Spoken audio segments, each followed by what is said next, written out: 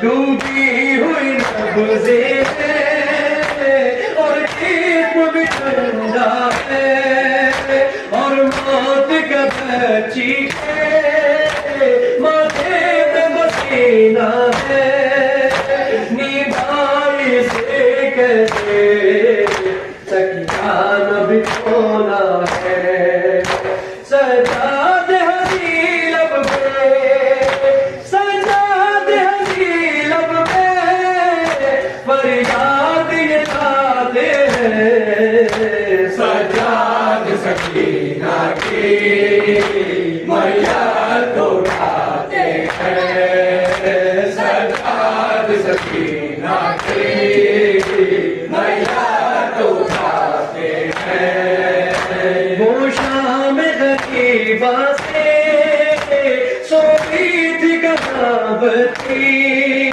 لگتا ہے یہی ہم کو شاید اس نیند آئی، زندہ کے اندھیرے سے اتنی تھی وہ گھبرائی، اے میری بہن اٹھو، اے میری بہن اٹھو، سجاد جگاتے ہیں، سجاد سکینہ کی نیا کو اٹھاتے ہیں، سجاد سکینہ کی نیا کو اٹھاتے ہیں۔ اف پیاس کی شدت سے یہ حال سکینہ کا، لب سوکھے ہوئے اس کے مرجھایا ہوا چہرہ، کم سن تھی مگر اس پر آدم تھا زکیبی کا، یہ مرضی بچی کا، یہ مرضی بچی کا، سجاد سناتے ہیں، سجاد سکینہ کی نیا کو اٹھاتے ہیں، سجاد سکینہ کی نیا کو اٹھاتے ہیں۔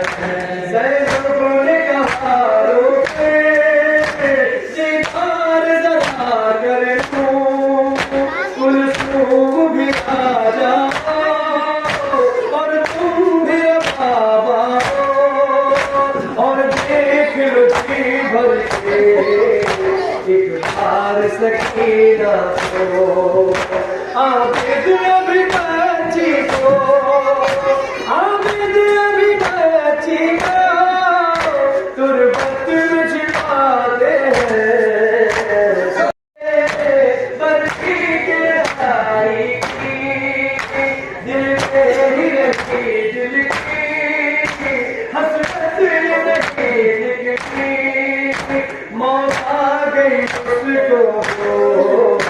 دل پاس نہیں نکلی فرقت میں سکینہ کی فرقت میں سکینہ کی باتوں کو بچاتے ہیں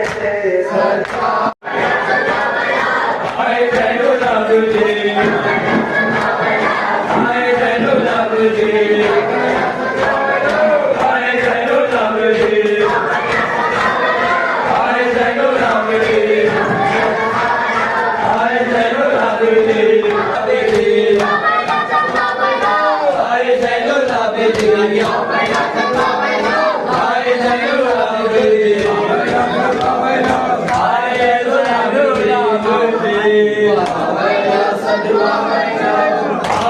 زینو